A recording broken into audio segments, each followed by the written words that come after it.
જય શ્રીમન નારાયણ. રામાનુજદાસ શ્રીમાન ગટ્ટુ વેણુગોપાલ સ્વામી દ્વારા વર્ણન કરેલ શ્રીમદ ભગવદ્ ગીતાનું ગુજરાતી ભાષાંતર હું આપને કહી રહી છું. અધ્યાય 11 વિશ્વરૂપ સંદર્શન યોગ. શ્લોક 35. એતચ્છ્રુત્વા વચનમ કેશવસ્ય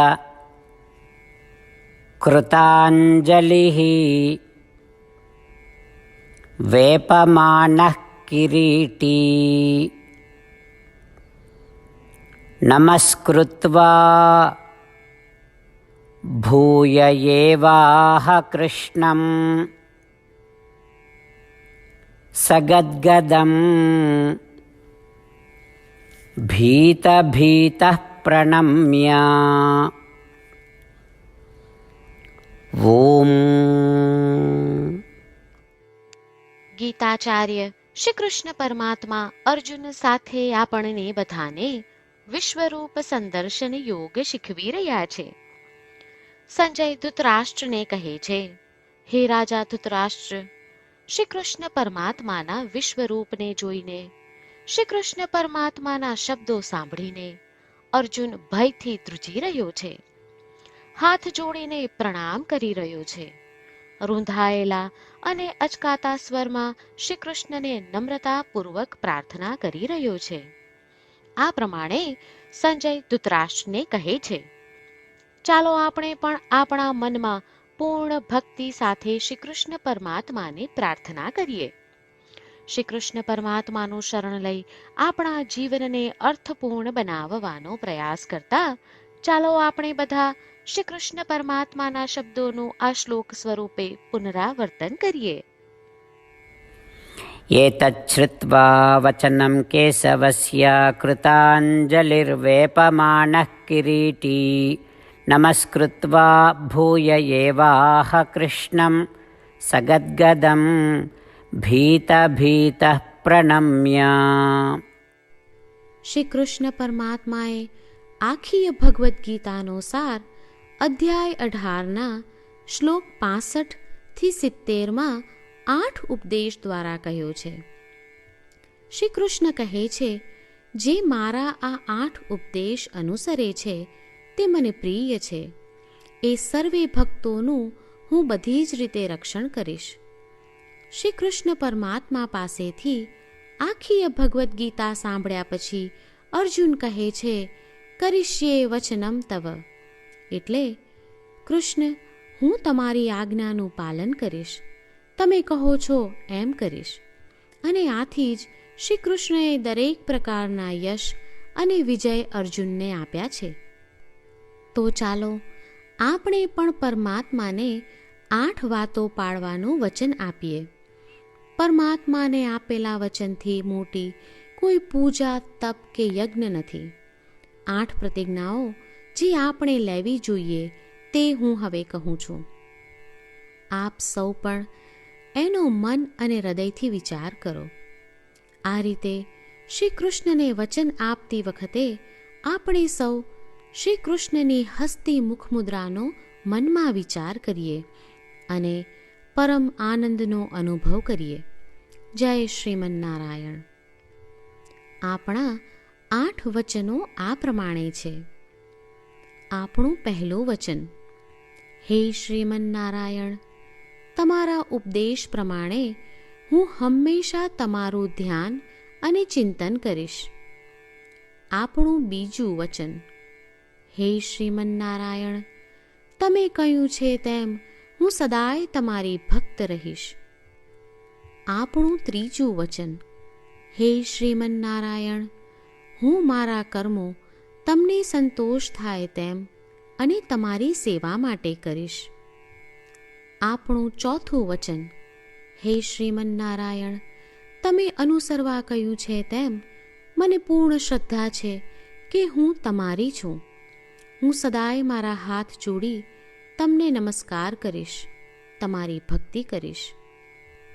આપણું પાંચમું વચન, હે શ્રીમન નારાયણ, હું તમારા શબ્દો યાદ કરું છું. મામેકમ શરણમ વ્રજ. તમે તમારી શરણમાં આવવા કહ્યું છે. શ્રીમન્નારાયણ, હું માત્ર તમારા જ શરણમાં છું. આપણું છઠ્ઠું વચન. હે શ્રીમન્નારાયણ, આપે કહ્યું છે મા શુચ. તમે અમને આશ્વાસન આપી શોક ન કરવા માટે કહ્યું છે, તો હું દુઃખી નહીં થાઉં, શોક નહીં કરું. આપણું સાતમું વચન. હે શ્રીમન્નારાયણ, અમારા કલ્યાણ અર્થે આપે શ્રીમદ્ ભગવદ્ ગીતા રૂપી આશીર્વાદ આપી અમારા સૌ પર કૃપા કરી છે, તો હું દરરોજ ઓછામાં ઓછો એક શ્લોક વાંચીશ અથવા સાંભળીશ એવો સંકલ્પ લઉં છું. આપણું આઠમું વચન. હે શ્રીમન્નારાયણ, હું ગીતાના દૈવી શબ્દો એ ભક્તો સુધી પહોંચાડવાનો પ્રયત્ન કરીશ જેઓ ગીતાથી અજાણ છે. હે શ્રીમન્નારાયણ, તમે કહ્યું છે તેમ કરીશ, તમે કહ્યું છે એમ વર્તીશ અને તમારા માટે જ કર્મ કરીશ. શ્રીમન્નારાયણને આપેલું વચન કે દરરોજ તમે કહ્યું છે એમ કરીશું, એ જ એક મહાન પૂજા છે. તો ચાલો આપણે સૌ દ્રઢ શ્રદ્ધા સાથે પ્રભુ પાસે એક સંકલ્પ લઈએ. શ્રીમન્નારાયણ, કરીશ્યે વચનમ તવ. શ્રીમન્નારાયણ, હું તમારી આજ્ઞાનું પાલન કરીશ. સર્વમ શ્રી કૃષ્ણાર્પણમસ્તુ. જય શ્રીમન્નારાયણ. એતચ્છ્રુત્વા વચનમ કેશવસ્ય કૃતાંજલિઃ વેપમાનઃ કિરીટી નમસ્કૃત્વા ભૂય એવાહ કૃષ્ણં સગદ્ગદં ભીતભીતઃ પ્રણમ્ય ઓમ.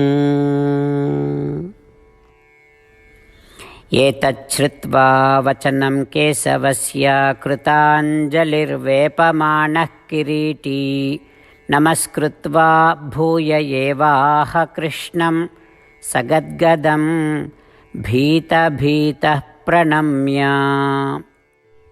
જય શ્રીમન્નારાયણ. તમામ ભક્તોને ખાસ વિનંતી. આપણા જીવનની દરેક બાબતોમાં આપણે તાત્કાલિક અને અસરકારક પરિણામો ઈચ્છીએ છીએ. આ પ્રાપ્ત કરવા માટે ચાલો દરરોજ 1 મિનિટ ફાળવીએ અને નારાયણાસ્ત્રમ વાંચીએ. નારાયણાસ્ત્રમ મેળવવા માટે તેની વેબસાઇટ જે www.narayanaastram.org છે તેના પર જાઓ અને રજિસ્ટ્રેશનમાં તમારું નામ અને ઈમેલ આપો. તમે આપેલા ઈમેલ પર તમને નારાયણાસ્ત્રમ PDF પ્રાપ્ત થશે. PDFમાં રામાયણનો 1 શ્લોક, ગીતાનો 1 શ્લોક અને એક વિષ્ણુ નામ છે. આ 3ને નારાયણાસ્ત્રમ કહેવામાં આવે છે. દરેક વ્યક્તિને આ શ્લોકોનું અલગ અલગ સંયોજન પ્રાપ્ત થાય છે. જ્યારે દરેક વ્યક્તિ 24,000 ભક્તો સાથે તેમના નારાયણાસ્ત્રમને દરરોજ વાંચે છે અથવા સાંભળે છે, ત્યારે સમગ્ર રામાયણનું 1 વાર પારાયણ, શ્રીમદ્ ભગવદ્ ગીતાનું 33 વાર પારાયણ અને વિષ્ણુ સહસ્ત્ર નામનું 24 વાર પારાયણ રોજ પૂર્ણ થાય છે. આ એક અદ્ભુત અને અસાધારણ પરિણામ છે. તેથી તમે અને તમારા પરિવારના સભ્યો તરત જ વેબસાઇટ પર જાઓ અને તમારું નારાયણાસ્ત્રમ મેળવો. જય શ્રીમન્નારાયણ.